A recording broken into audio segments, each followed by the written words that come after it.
السلام عليكم، مساء الخير وأهلا وسهلا بكم في كورس دورة التدريب الصيفي للصيادلة. اليوم نتكلم عن الريسبيراتوري سيستم، القسم الثاني اللي هو كف ميديكيشن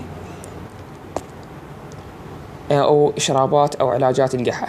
أولا لازم نعرف قبل لا نعالج لازم نعرف الحالة شنو الكف، شنو الكف أو شنو القحة. القحة هي عبارة عن reflex action to clear your airways of mucus and irritant materials such as dust أو smoking أو anything serious. القحة عبارة عن reflex أو ردة فعل ردة فعل الجهاز التنفسي لإخلاء المجرى التنفسي من مجموعة من المواد المؤذية مثل الغبار والدخان والمخاط الميوكس أو أي مادة ثانية مثل البكتيريا أو أي مادة تدخل للمجاري التنفسية. فالقحة هي الطريقة ردة فعل الجهاز المناعي الجهاز التنفسي لإخلاء المجرى التنفسي من هذه المواد. زين، شنو أسباب القحة؟ أسباب القحة هواي، أكو short term كف وأكو long term كف. الشورت term مثل الأبر ريسبيراتوري تراكت انفكشن أو إصابة الجزء العلوي من التهاب الجزء العلوي من الجهاز التنفسي، واللي هو عبارة عن يا إما viral infection أو bacterial infection. يا إما إصابة بكتيرية أو شنو إصابة فيروسية. عندك اللور respiratory tract infection أو إصابة الجزء السفلي من الجهاز التنفسي، اللي هو يا إما مثلا برونكايتس أو نيمونيا أو عبارة عن أليرجي أو حساسية أو COPD أو آزمة، يا إما ربو أو حساسية بالقصبات. زين، عندك النوب اللونج تيرم، يعني مثلا COPD البرونكايتس الآزمة، هاي يصيحوا لها اللونج تيرم كونديشن. تمام، نتيجة التدخين أو التعرض لمواد غبارية دائمة خاصة أهل المصانع، هذا يسبب irritation أو تخدش أو التهاب مزمن دائم في المجرى التنفسي. زين، هاي short term كف. زين، البريزيستنس كف أو القحة الدائمية اللي هي long term respiratory tract infection مثل الكرونيك برونكايتس أو الآزمة أو الأليرجي أو الحساسية أو السموكينج COPD اللي هي ناتجة من التدخين. زين، بعد الناس اللي عندهم جيرد أو جاسترو إيسوفيجال ريفلكس هم يسبب قحة. زين، بعد البريزيست كف أيضا جاية من استخدام بعض الأدوية مثل الACE inhibitor، يعني أدوية التدخين، أدوية الضغط مثل الكابوتين الكابتوبريل ليزينوبريل ريمابريل، هن يسببن كف. شنو السبب؟ سبب تجمع مادة البراديكاينين في الجهاز التنفسي. زين، عندنا ثلاث يعني نوعين من القحة. أكو دراي كف اللي هي نون برودكتيف، اللي هي القحة الجافة أو اليابسة اللي ما بها أي نوع من المخاط، أو أكو الويت كف أو البرودكتيف كف اللي تجي وياها مخاط. زين، شنو النصائح؟ شلون نشخص القحة؟ نسأل المريض إنه هل يتناول دواء، لأن عرفنا إنه أكو نوع من القحة مصاحبة لتناول مجموعة من الأدوية مثل الكابوتين وجماعته اللي هي خاصة بالضغط. زين، هل عندك أمراض مزمنة مثل الربو؟ زين، هل إنه بلاعيمك هل مصاحبة للقحة مثلا أعراض نشلة أو أعراض التهاب بكتيري مثل التهاب البلاعيم. هل عندك مثلا مرارة في الفم، هاي معناها إنه شنو أكو جيرد. تمام زين. إيش قد صار لها القحة، عمر المريض إيش قد، هل عنده فيفر، عنده كولد، عنده راني نوز. هاي الأعراض كلها قد تساعدنا في معرفة وتشخيص القحة وإعطاء العلاج المناسب. زين. هسه عرفنا إنه أكو نوعين، أكو دراي كف قحة جافة، وأكو ويت كف قحة ناشفة. زين. شنو النصائح اللي نعطيهن للمريض حتى يساعد في ريليف أوف كف؟ أولا اللي هو اللايف ستايل. يعني شنو؟ يعني أكو شغلات، يعني إحنا يعني نصائح عامة، مثل إنه اشرب سوائل دافية، رطب المجرى التنفسي، إنه استنشاق بخار الماء المو حار طبعا. تمام. وتجنب التدخين، تجنب السوائل الجاف يعني الباردة، حتى تساعد في علاج القحة. هاي كلها الغرض منها هو ترطيب المجرى التنفسي. زين. أكو دراج أو علاجات. العلاجات تقسم إلى 3 أقسام. أولا علاجات تعمل على علاجات للقحة الجافة، وعلاجات طاردة أو يعني تعمل على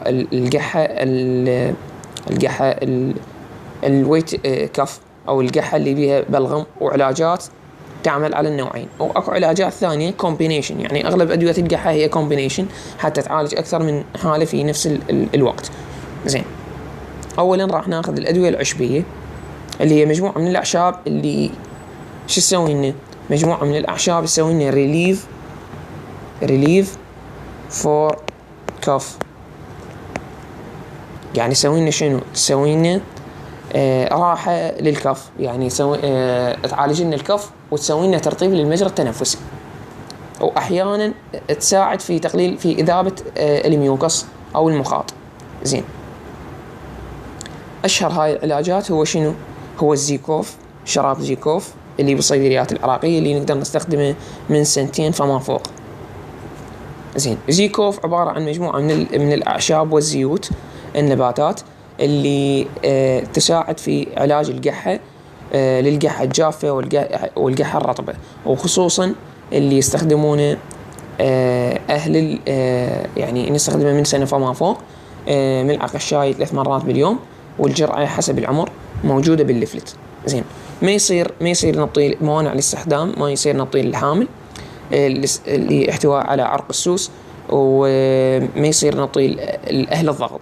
ويعني أحيانا اللي ضغطه، يعني أكو ناس تستخدمه مع العلم عندها شنو، عندها ضغط. ليش؟ لأن ضغطها مسيطر عليه. زين. البروسبان ملخص أوراق اللبلاب، اللي هو صراحة يعني الجوكر بالصيدلية، نقدر نستخدمه لكل أنواع القحة. نستخدم من 1 فما فوق. زين. ما يصير نعطي إنه آمن له السكر، آمن له الضغط. نقدر نعطي كل أنواع القحة. وهو ممنوع وين؟ ممنوع للحامل، غير آمن. نقدر نستخدمه مثل ما قلنا من 1 فما فوق، والجرعة موضحة. زين. عندنا شراب ثاني اللي هي أديل اتش، اللي هو هماته شراب عشبي، يستخدم لإزالة الاحتقان وإزالة الاحتقان وعلاج القحة الناشفة، وهو طارد للبلغم أيضا. زين. علاجات القحة الجافة. أولا هو عندنا الدكسترا، علاج الدكسترا ميثورفان. أوكي. سيديلار علاج سامر. سيديلار اللي هو الإكس كاف. السيديلارين إنتاج شركة وادي الرافدين، عنده بعد هواي أسماء. هذا هو يستخدم للقحة الجافة اللي يشتغل على طريق شنو؟ عن طريق الكف سنتر، على تثبيط الكف سنتر بالدماغ بالCNS، ويقلل لنا القحة. لا آمن للمرضع، آمن للحامل، وآمن لمرضى الضغط، أوكي، ومرضى السكر. بالإضافة أنه فقط من 4 سنوات فما فوق نقدر نستخدمه، واستخدامه صراحة قليل لأن أكو أدوية أفضل من عده. زين، نجي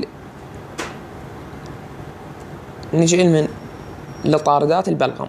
أكو طاردات بلغم واكو يعني ميوكس سولفنت أو يساعدن في تحلل البلغم. طبعا يفيدنا وين؟ بالبرودكتيف كف. البرودكتيف كف واحدة من مشاكله انه انتاج كمية كبيرة من المخاط بواسطة المجاري التنفسية، فاحنا المريض يختنق، فاحنا نساعد في تحلل، نعطي الدواء يعالج القحة ويحلل لنا، يساعد في اخراج او تحلل المخاط. اوكي زين. اكو مجموعة ثانية اللي هي طاردات البلغم اكسبكترن، يعني طاردات هاي النوع، انه هذا النوع تكون شنو؟ تكون ما بين القحة الجافة، قحة جافة ولكن انتاج كمية قليلة من الميوكس، فاحنا نريد نطردها، فالمريض يبقى يقح ويصير يعني يعاني من القحة وخاصة بالليل، فيطلع وياه مخاط قليل بالقحة. فاحنا شنو نستخدم هاي النوع من الشرابات حتى يطرد لنا البلغم ويسوي لنا كف ريليف. اشهر واحد اللي هو الساملين، اللي هو ميثينول، سترات الصوديوم، امونيوم كلورايد، دايفينيدرين. هذا يستخدم للقحة زائد حساسية، وهو طارد للبلغم. زين،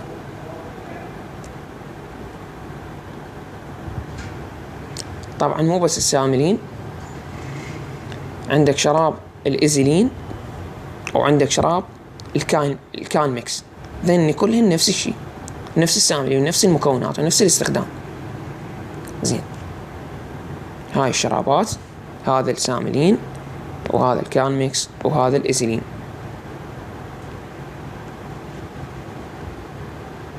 زين، الدواء الثاني طارد للبلغم اللي هو التسليث، اللي هو خاص بالأطفال.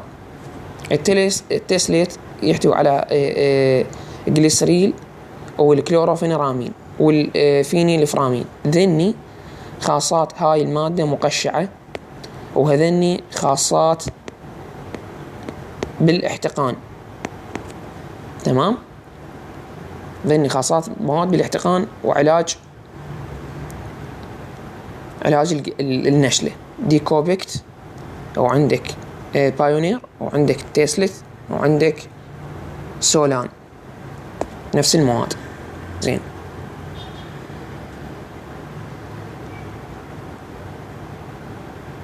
نجي لمذيبات البلغم. السلفودين سيرب، اللي هو سلفودين، سلفودات، بروموهكسين هيدروكلورايد. هذا يسوي لنا مذيب للإفرازات المخاطية في القحة الرطبة، وهو يعتبر آمن للسكر، للضغط، وآمن للحامل.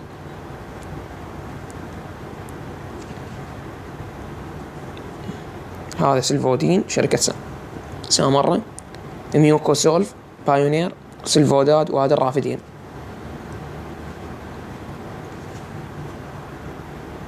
زين، إنه بنجي من موسعات القصبات. يسوي لنا برونكو دايليشن، لأن أكو خنقة، أكو مرات بيشنت يصير أكيد يعني بالإنفلاميشن أو الإنفكشن يصير برونكو سبازم. أوكي، يصير شنو؟ يصير برونكو سبازم.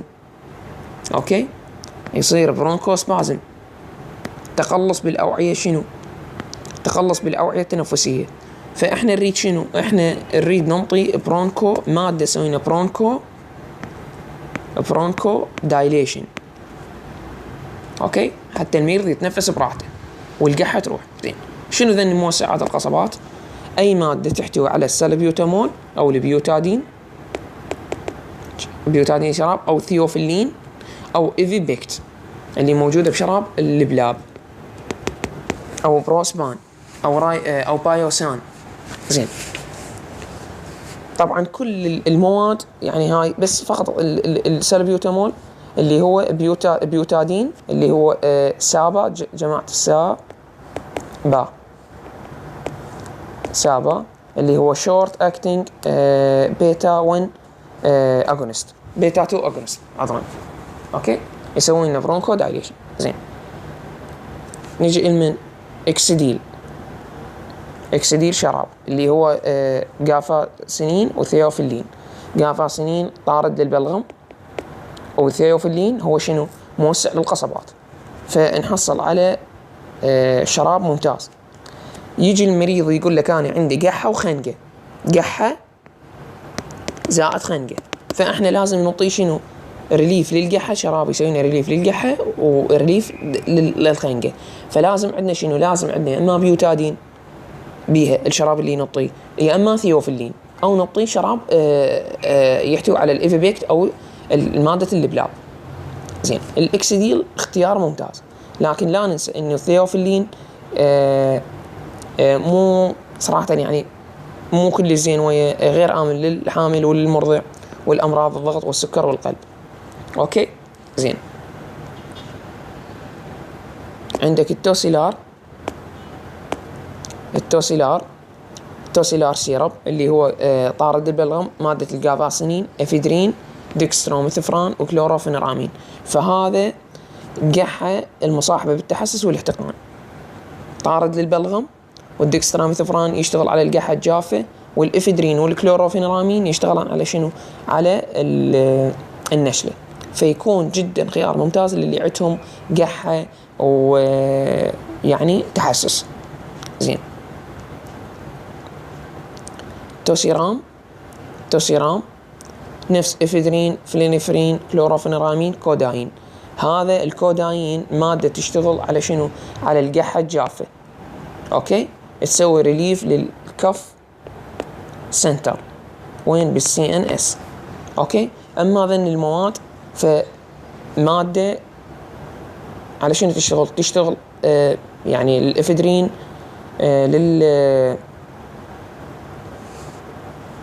نيزل رانينوز، الفينيلفرامين والكلوروفينرامين المن للنشلة، يعني تحسس وقحة وتحسس. زين،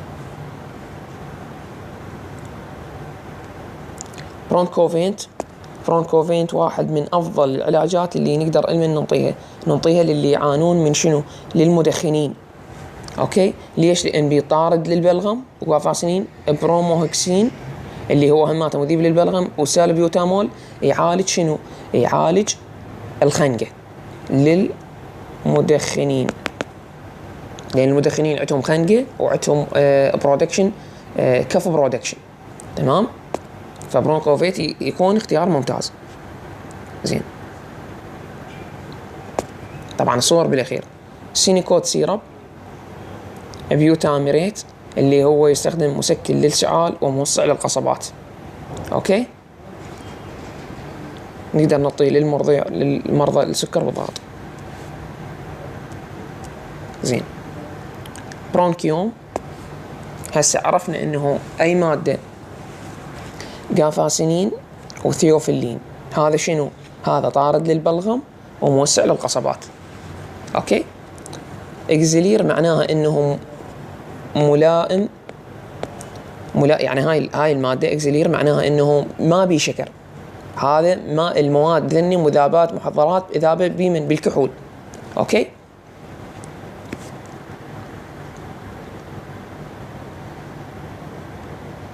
سيدافين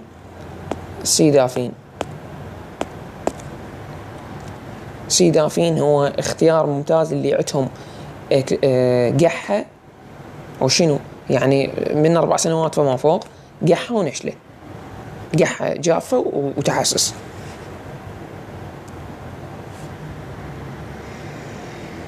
نيوكوف نفس السالفة.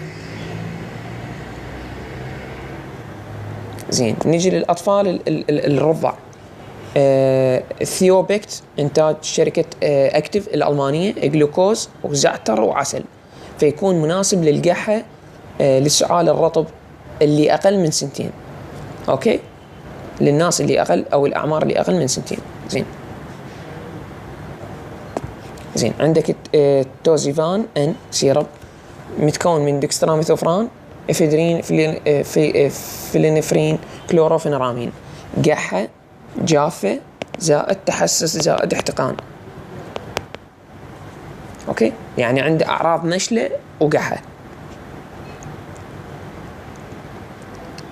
عندك ديكوبيكت نفس الاكسديل، ديكوبيكت ذا سيم اكسديل لكن انتاج شركة بايونير، فيكون اختيار ممتاز للأطفال وخاصة اللي عندهم قحة وعندهم شنو، عندهم يعني بلغم شوية وعندهم تحسس. هاي صور الأدوية. هذا اكسفينت اللي هو ذا سيم اكسفينت انتاج شركة بايونير نفس الاكسديل، يعني هذا طارد للبلغم وموسع قصبات أطفال. أوكي زين. هذا البرونكيوم، هذا الإكسديل، هذا التوسيلار، هذا البيوتادين صلبيوتامول موسع للقصبات جدا يعني مرتب للأطفال. هذا إكزين، ثيوبكت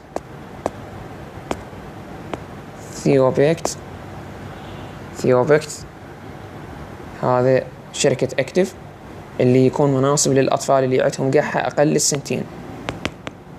طبعا احنا عرفنا انه من 1 سنة فما فوق نقدر ننطي شنو، نقدر ننطي بروسبان، ومن 2 سنين فما فوق نقدر ننطي شنو، نقدر ننطي اللي هو زيكوف، جميع انواع القحة. زين بالنسبة للحامل نقدر نستخدم للقحة الرطبة سلفودين. زين بالنسبة للقحة الجافة نقدر نستخدم سيديلار. اوكي زين هن ذني. زين نقدر نستخدم شنو لا نشلة، نقدر نستخدم يعني اي مادة بيها كلوروفينرامين زائد دكستراميثوفران. تمام اوكي، مثلا سيدافين آمن للحامل.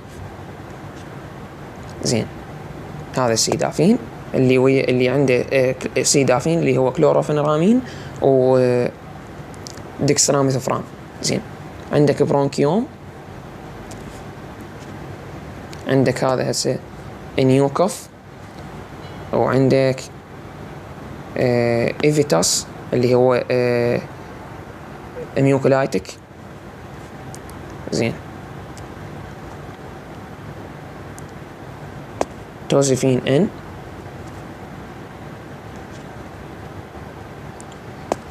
وعندك هنا منو توزيكس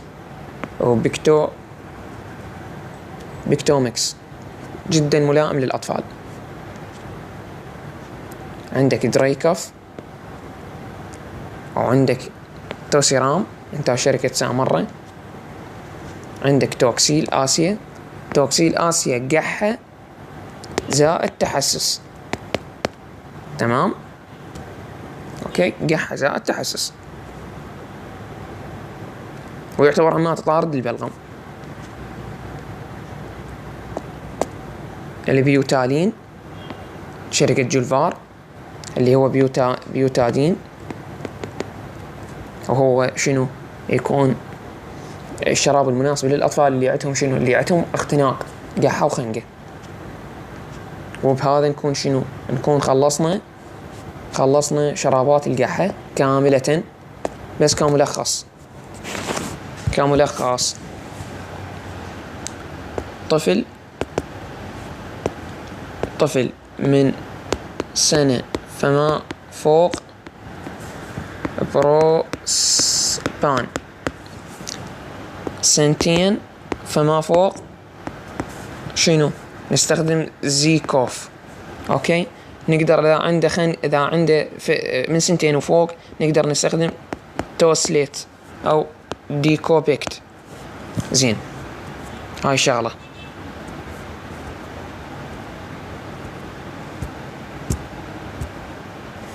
هاي شغلة ثانية.